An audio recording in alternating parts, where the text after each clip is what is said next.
திருப்பூர் மாவட்டம் வெள்ளக்கோவில் குறுக்கத்தி போலீஸ் சோதனைச் சாவடி அருகே சாலையின் குறுக்கே வைக்கப்பட்டிருந்த பேரிகார்டர் மீது லாரி ஒன்று உரசியது. அதனை சரிசெய்ய போலீஸ்காரர்களும் டிரைவரும் முயன்றனர். அப்போது சாலையில் மின்னல் வேகத்தில் வந்த காரால் 7 பேர் இன்று உயிருடன் இல்லை. இந்த விபத்திற்கு பேரிகார்டர் காரணமா அல்லது மின்னல் வேகமாக என்ற விவாதம் இருக்கிறது. என்ன நடந்தது என்பதை பார்ப்போம். கடலூர் மாவட்டம் எழுமேடு அருகே உள்ள ராசாபாளையம் தோப்பு தெருவைச் சேர்ந்த 50 வயதாகும் செந்தில் லாரி டிரைவர். நேற்று முன்தினம் இரவு இவர் பண்ருட்டியிலிருந்து சவக்கு மரக்கட்டைகளை ஏற்றிக்கொண்டு திருப்பூர் மாவட்டம் வெள்ளக்கோவில் நோக்கி லாரியை ஓட்டி வந்துள்ளார்.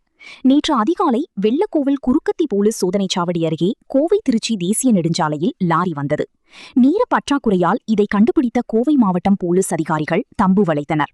அப்போது சோதனைச் சாவடியில் சாலையின் குறுக்கே வைக்கப்பட்டிருந்த இரும்பு தடுப்புகள் பேரிகார்டர் மீது லாரி உரசியதில் கீழே விழுந்துள்ளது. இதனைக் கண்டு அங்கு பணியிலிருந்த போலீஸ் சப் இன்ஸ்பெக்டர் மனோஜ்குமார், 35 வயதாகும் போலீஸ்காரர் ரவிச்சந்திரன் ஆகியோர் அதிர்ச்சியடைந்தனர். உடனடியாக அங்கு சென்று லாரி டிரைவர் செந்திலிடம் விசாரணை நடத்தினார்கள்.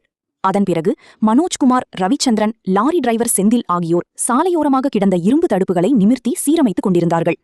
அப்போது மயிலாடுதுறையிலிருந்து கோவை நோக்கி மின்னல் வேகத்தில் ஒரு கார் வந்துள்ளது.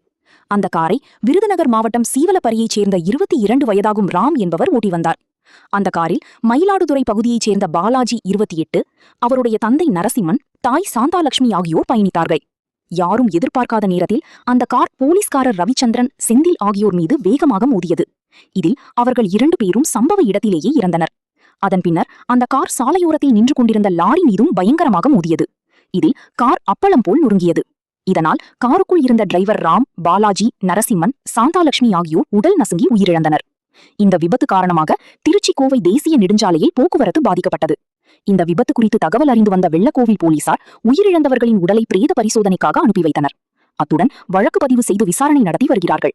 உயிரிழந்த ரவிச்சந்திரன் உடலுக்கு ஆயுதப்படை போலீசார் 10 பேர் 30 குண்டுகள் முழங்க மரியாதை செலுத்தினர். விபத்தில் இறந்த லாரி டிரைவர் செந்திலுக்கு விமலா என்ற மனைவியும், வினோதினி என்ற மகள் மற்றும் கிருஷ்ணா என்ற மகனும் உள்ளனர். இதேபோல் விபத்தில் தாய் தந்தையுடன் பலியான பாலாஜிக்கு கடந்த சில மாதங்களுக்கு முன்புதான் கீதாமணி என்பவருடன் திருமணம் நடந்தது. தற்போது கீதாமணி 3 மாத கர்ப்பிணியாக உள்ளார். விபத்தில் இறந்த போலீஸ்காரர் ரவிச்சந்திரன் தாராபுரத்தைச் சேர்ந்தவர் ஆவார். இவருக்கு பிரியா 30 என்ற மனைவியும், நக்ஷத்ரா 7 என்ற மகளும், நலவென்பா என்ற மகனும் உள்ளனர். கணவரின் உடலை பார்த்து மனைவி பிரியா உட்பட குடும்பத்தினர் கதறி அழுதது காண்போரை கலங்க வைத்தது. இந்த விபத்திற்கு 3 காரணங்கள் உள்ளது. அங்கு வைக்கப்பட்டிருந்த பேரிகார்டர் முதல் காரணமாகும். விபத்தை தடுக்கும் நோக்கிலும் சோதனை செய்யும் நோக்கிலும் வைக்கப்பட்ட பேரிகார்டர் விபத்திற்கு காரணமாகி உள்ளது. அடுத்ததாக பேரிகார்டரில உரசி அதனை தட்டிவிட்ட லாரி டிரைவரின் சிறு தவறு.